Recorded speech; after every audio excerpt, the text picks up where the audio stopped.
Hello and welcome to Twill.tv. My name is Jordan and I will be your host. Today I'm going to say some words I never thought that I would be saying on this channel or any other channel that I'm affiliated with. Let's talk about Apple's new iPad Air. Now if you guys know me and you're familiar with me, you'll know that I'm not normally an iOS type device guy, but whenever I first got started into smartphones and moving in the direction of true mobile devices, I actually owned an iPhone. I owned the original iPhone, and then I owned the iPhone 3GS. And it was not until I moved over to Verizon that I actually started using Android devices, simply because I was on AT&T at the time, and the Android selection many years ago was not that great on AT&T. So about 2 weeks ago, I was over on Slick Deals browsing around, as I normally do, and I noticed that Staples had a sale on the new iPad, and then there was a $50 off coupon that worked on top of it. And that's sort of how this happened. I am a deal hunter, and this was definitely a deal. $70 off on a $500 device.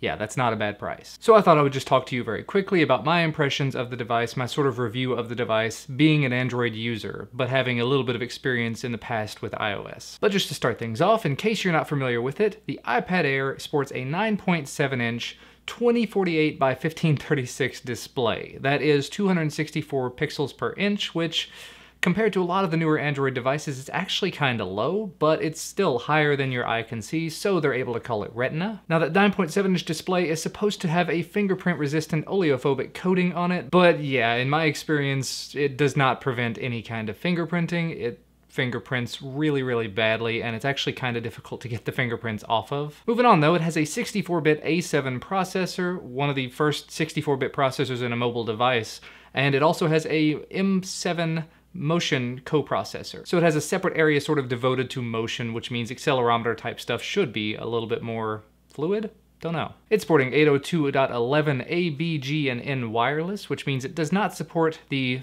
new / maybe unreleased AC wireless that the Nexus 5 does. And it does support dual channel wireless, so it works on both 2.4 gigahertz and 5 gigahertz bands. That's definitely awesome in my opinion, because there aren't, honestly, there aren't enough devices that do that at this point. And I hate to say it, but one of my favorite features about it, Bluetooth 4.0, which I've seen in so many other devices, but it's actually usable in certain cases where it's not on the others.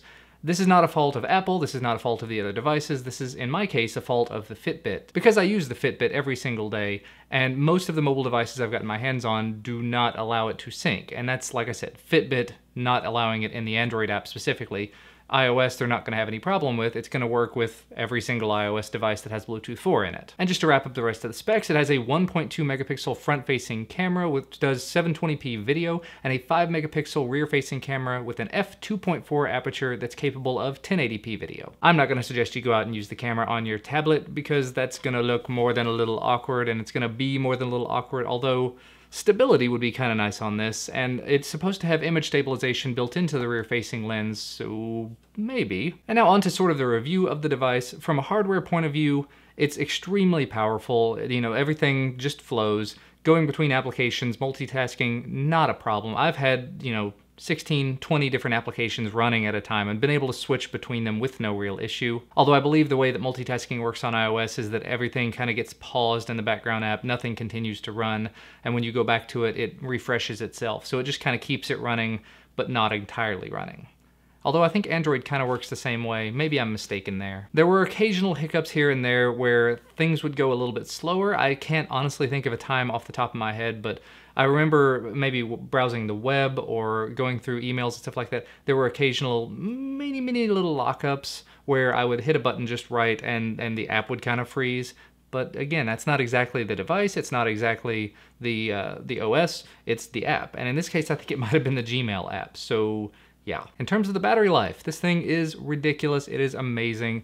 The battery is actually smaller than the previous generation iPad. It's 37.4 watt hours, I believe. I'm gonna be probably wrong on that. But I believe that comes in at less than 10,000 milliamp hours, something like 9,000, 8,800. And I believe the iPad 4 was around 11 to 12,000 milliamp hours. But still, it's a smaller device. I think the processor deals with the power a little bit better. So I've actually had a really good experience with battery life on this. It's one of those, You turn off the screen, you walk away, you come back a day later, and it's still at the exact same percentage charge it was when you left. And on top of that, I've spent lots of time watching videos on it, and Google Plus and Google Hangouts and things like that. I actually haven't done any video Hangouts on it yet. Maybe need to try that at some point. But throwing all of these things at it, battery does not complain in the slightest. And actually thinking about it again, I don't think I've got it down to the point where it, was very, very low battery. It's one of those, you can use it technically for 10 hours straight with no real issue. And in my case, I'm not going to be sitting there with a 9.7-inch tablet using it for 10 hours straight. So for me, battery life is excellent. Might differ for you. Compared to some other large tablets that I've used in the past, it's definitely got a very nice battery life. I'm sure I could take it on a plane and make it through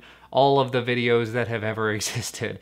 I don't spend a whole lot of time on planes. Usually it's less than 5 hours when I'm on a plane, so I'm not going to have any concerns if I use that on a plane. And as far as the build quality, I mean, it does feel solid as a rock.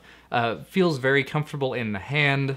I've noticed, I saw Marques Brownlee's actual video on the subject, and he said it was very comfortable to fit in one hand, and I don't have his very large, monstrous hands, so it's not quite so comfortable in my hands. But two-handed, and especially two-handed typing with it in the landscape mode, very, very nice. The buttons on the keyboard adjust display size, and it's very nice. Comparing it to the Android keyboard on landscape on a 10-inch tablet, much prefer to type on the iPad keyboard. And in terms of the OS itself, like I said, everything's just very smooth. That 64-bit processor probably isn't even being taken advantage of at this point because the apps have to be compiled to work with that. But multitasking, being able to swipe between applications with 4 fingers, I love a lot of the things that are new about iOS 7 as compared to the previous versions of iOS I've used.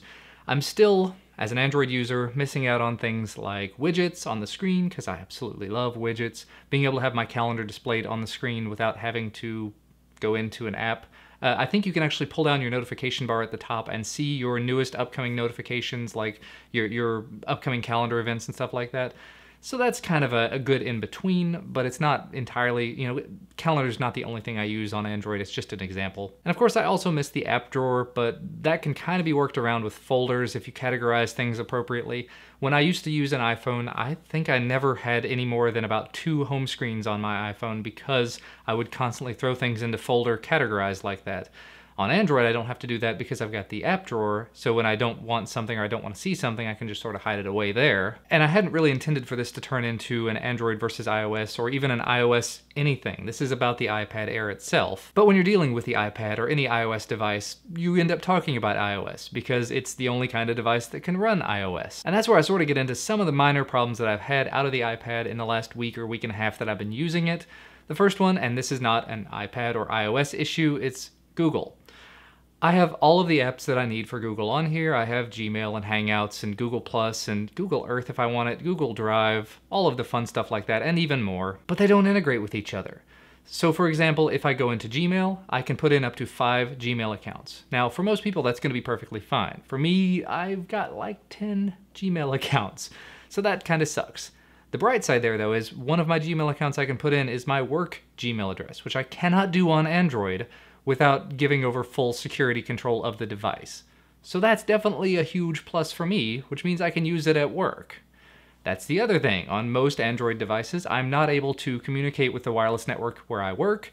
On iOS, I was able to, but I had to do a lot of work to get there. On Android, the type of security we use is just not really easy to set up. I think it's doable on Samsung devices because of the safe enterprise features. And on iOS, I actually had to create a profile using an application on Windows or Mac and push it to the device through email. So I had to get on internet access anyway, and then push a new profile that could actually allow me to connect to the wireless at work. So it was a bit of an encumbrance, but it worked. Once it was on there, it was just fine. So in terms of using this as a work device, this is definitely amazing for my day-to-day job where I can take it into meetings and I can use it with presentations and with the right adapters and everything. I would actually be able to hook it up to our projectors and do things like that. But as I was saying before, with all the Google stuff, the apps themselves don't integrate with each other. So the logins that I have on my Gmail app are not the same as the ones I have on YouTube or on Google Plus or on Hangouts.